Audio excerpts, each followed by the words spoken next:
My fiance, 33 male, has a guy best friend that he's known for 16 years. Unfortunately, he has cancer and it's terminal. My fiance wanted to take him on vacation for a couple of days and begged me to fund it. I refused, although I felt incredibly guilty after he made me feel bad about it for days. Eventually, he was able to borrow money to go on vacation. They went and spent 2 days at a sports city. When it was time to return, he called me, asking me to pay for their plane tickets to get home. I was taken aback. I asked why I should pay, and he said that they ran out of money and didn't put any aside to get home. I refused and told him it wasn't my problem that he didn't save money for the return flight. He started arguing with me, saying I can't let them be stranded in another city when I had the means to help, especially after I refused to help fund the vacation. I said no and that he needed to deal with it alone. He didn't stop texting me, trying to get me to pay. He and his friends had to return by road eventually, and it took them 8+ hours. He came home and blew up, saying I left them stranded in another city and refused to help, even though I had money to pay for their plane tickets. He said that by forcing them to travel by road, I had caused his friend unnecessary exhaustion and turmoil. He called me every name under the sun and said I had no empathy for his friend and that I'd tainted the memories of this vacation. Am I the idiot? He's still mad at me and says he's shocked by how I behaved in this situation and my lack of empathy. Edit. My fiance is unemployed, so we couldn't afford the vacation, although it wasn't expensive. I'm the one working. Money's tight. And yes, paying for the ticket would have strapped me financially since I'm paying for everything. Who leaves for a 2-day trip without funds or plans for the return? Oh, right. The plan was to manipulate you into paying. He thought he had it covered. Not the idiot. You're not the Make-A-Wish Foundation. If your soon-to-be husband wants to help his friend enjoy his time left, then he needs to fund it. And if he can't, then he needs to find things to do that he can afford. It's not your problem or your friend. Geez, take the friend to lunch, a walk, a museum, anything less expensive and more meaningful. Your fiancé wanted to do a nice thing for his friend, but it's crazy that he wanted you to fund their trip. I'm on your side 100%.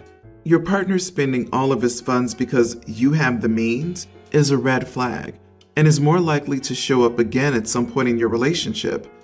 It's always easier to make plans with someone else's money. OP, you can't seriously still be planning to marry this guy. Please don't expect him to change when you marry him though, because he won't. Do you really want to marry someone this irresponsible?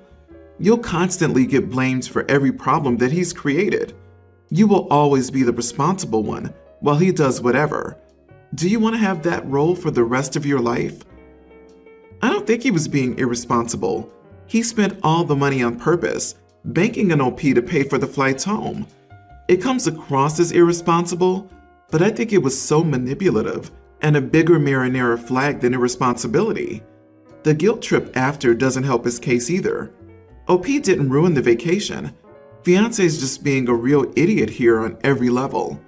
He tried taking advantage of you. Then he got mad when he couldn't take advantage of you the second time and is blaming you for it. And now he's shocked. And now that he's home, he's blowing up on you, saying you're the one with no empathy. It sounds like he knows you're feeling guilty and is using that to his advantage to get you to empathize with the controlling and manipulative behavior. He planned this, OP, and eventually you will learn that this guy doesn't care about you or how he treats you. My girlfriend has a friend, Kiera, who became very obsessed with how much a guy makes after her last relationship. Her ex mooched off of her, and because of that, she now generalizes every man with a low income. A few weeks ago, we had a party at our place. Kiera and my friend Theo were invited too. They didn't know each other previously and hit it off great. They spent the entire party talking to each other before Theo had to leave early. Kiera came to me after Theo left and asked me a few questions about him, like how he is with women, whether he's reliable, honest, etc. It was clear that she was really into him. She also asked me about his job, and I decided to lie and told her a random low-income job instead of his actual career. I was honestly curious if she still held onto her prejudices, even if she really liked the guy, And I also didn't want my friend Theo to be with a woman that shallow. Well, it turns out I was right about Kiara. Theo came to me a few days later, asking me if Kiara said anything about him because they had such a great time at the party. But when he messaged her afterward, she didn't really seem interested. So I told Theo that's because of what I told Kiara and that he dodged a bullet. Theo flipped out at me and accused me of trying to sabotage him. I tried to explain to him that it was for his benefit, but he didn't listen. My girlfriend told me that since then, Theo and Kiara have gone on multiple dates, and it's going really well between them. I tried to contact Theo, but he called me an idiot and refused to attend our weekly soccer games. Even my girlfriend says that I was in the wrong, and that's what I get for lying and trying to stop love from happening. Am I the idiot? You are the idiot. She's been burned before and doesn't want to be in that position again where someone mooches off of her. That's a fair point. Theo has the right to be annoyed because you purposely made up a lie about him that you knew would make him less attractive to the girl he liked. That's a poor move as a friend. He doesn't need you to test potential girlfriends for him. He can figure out if they're compatible without your help. She was leeched off of, and now she wants someone who won't. Gasp! The horror! She's an evil gold digger. Who put you in charge of his dating life? You have no right to mess with people's relationships. It doesn't matter how good your intentions might have been. You lied where you had no business lying. You had no right to test her. You were not looking out for your friend. You were being petty because you think her dating preferences are shallow. These are presumably grown people. They're not required to behave the way you feel they should. Theo is right to cut you out of his life.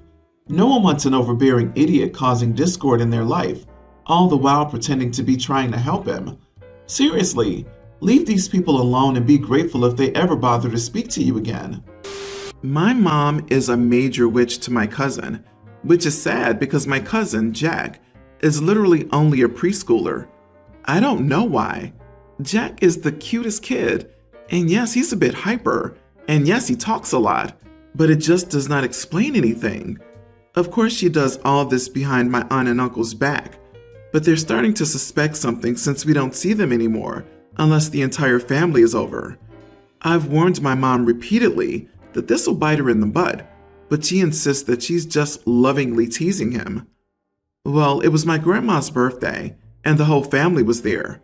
Jack was playing with the other kids, and he was pretending to be Robin, and another kid was pretending to be some villain. My mom suddenly says, "You guys should switch roles. I think the bad guy suits you more than Robin. Robin's strong, good, and handsome. But you..." Jack cuts her off, immediately sits down, and starts sobbing his eyes out. I was horrified. I began comforting him, and so did the kids that were playing with him. But he was inconsolable, and his parents ran over. They asked me what had happened, and I looked my mom straight in the eye. She begged me not to say anything, but I told them everything. They lost it. My aunt was crying, and my uncle screamed at her for so long a crowd formed. Not even my dad dared to step in after he realized what had happened. My grandma kicked her out, and now the entire family isn't speaking to her. They said some really mean things about my mom, which no doubt probably broke her, and no one deserves to hear, but I just don't know. My mom's been crying for ages and told me I betrayed her and caused all of this. She said that she hates me right now, and that every time she sees me, she remembers how I betrayed her and how little I care about her. It honestly hurts me to see my mom like this, but it's also deserved. The things she's saying to me are making me feel insanely guilty, though. Am I the idiot? Not the idiot for telling the truth. You didn't betray her. Were you supposed to keep her little secret? You don't want to start down that road with her. You did the right thing. They wanted to know why Jack was crying, and you told the truth. Do not start covering up for her. That will not end. Just to recap, she's mad at you because you were asked a question and answered honestly? Who the heck bullies a preschooler? Who the heck reverse blames their own child when the consequences of her actions finally reach her? Your mother is a lot of things, but an idiot is the only one I'm allowed to call her here. Don't let her pawn the guilt off on you. It's a result of her own actions. As someone with a toxic and manipulative parent who always plays the victim, I can tell you that your mother is the only person at fault. This isn't the first time your mom has been the idiot, which is why your family was so quick to react the way they did. Don't let her gaslight you into believing you share any of the blame. It's all on her. Good on you for looking out for Jack. I'm sorry your mother said such awful things to you. My female 28, husband's male 31, best friend, female 26, got the news of her dog's cancer days ago. My husband would call her every day till yesterday when she visited. I opened the door for her, greeted her, then led her to the living room and went into the kitchen to get a glass of water after my husband asked me. I came back and didn't find them in the living room. It turns out they went into the guest room and shut the door. I heard weeping and sobbing sounds coming from the inside. I knocked and then got in and found them embracing each other, crying. I stood by the door, but my husband paused and told me to give them a moment. I got to say that I didn't feel comfortable with his request, so I remained standing. He got up and started repeatedly telling me to get out. I told him it was my house and he couldn't tell me where I could and could not stay. He got angry and told me to get out and we'll talk later, but I refused. He asked what was wrong with me for not seeing how tense the situation was and for not giving them privacy. I told him they didn't need to shut the door for any reason, no matter what. We argued and she ended up leaving. He blew up at me afterward, calling me unbelievable and saying I had no respect for him and his friend, who was going through a hard time and refusing to give them privacy. I told him how weird it was for them to shut the door just because they were crying. He told me that I was petty and overbearing to act like this in front of her, and I stopped him from showing her proper support. Now he's completely gone radio silent and is acting like I kicked her out or treated her poorly. Edit. She's been his best friend/sister for over 8+ years. We don't get along because she needs to be a boundary stomper and does and says things that make me feel like I don't know my husband as much as she does. She compares us as well. Initially, I didn't want her to come to the house, but my husband called her and told her to come since he didn't see her after the news was received till yesterday. You are the idiot. You did treat her poorly. The only reason you acted this way is that she's female and you were insecure. You knew her dog had cancer. You heard her crying. She's in distress and grief. They weren't embracing. Your husband was consoling her. You then made this moment uncomfortable and about you. I'm assuming that you're generally jealous and insecure around this woman for no reason other than her gender, which is why they were away from you in the first place. Supporting a friend is fine. He did that every day when he called her. That friend boundary got demolished when she showed up at your house, wanting to cry in his arms in private, so they could have that intimate private moment of him consoling her as she wept in his arms. That is more than him being her friend supporting her. He could have done that in the living room, and you could have been involved in that support if she was just a friend and he was just a friend supporting her. Supporting a friend and consoling them doesn't require privacy or intimacy. OP's not the idiot at all. No matter how sad I was, I would not go to my friend's house and cry on his shoulder in a private room while shutting his wife out. I don't think you were wrong for feeling weird, OP. Your husband can continue to be a good friend, but it doesn't have to be at your expense. If I were put in this position, being his wife, I would also be uncomfortable with this. It sounds like the girl is possessive of him almost.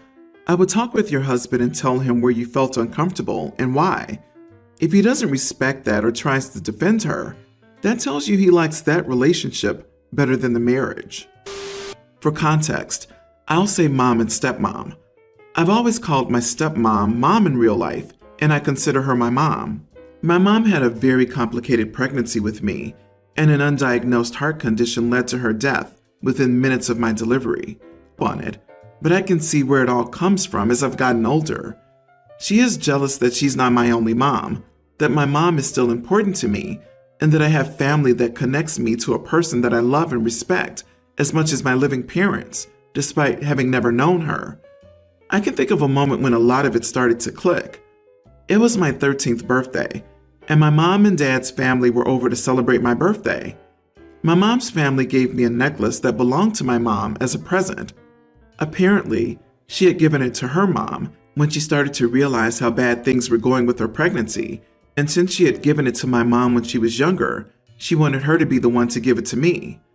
My dad was so happy and took photos of me wearing it, but I remember my stepmom looking so close to tears the whole day after the present was given.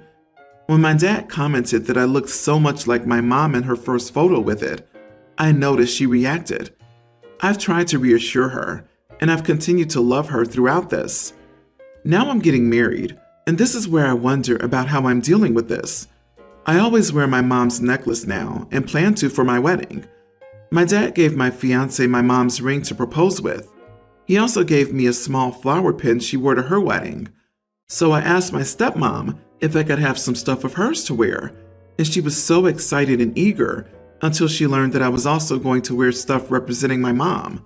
She told me she didn't think it was fair to wear stuff from the both of us. Then she asked me why she wasn't enough and what she had done wrong.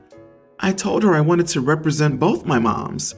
She told me she'll always just be mom number 2, always the second best, and always reminded that she's not my real mom. She told me I could have given her this one day. Am I the idiot? Not the idiot. Could have given her this one day? No, it's your wedding. It's your day. It doesn't sound like you've ever treated your stepmom as second best.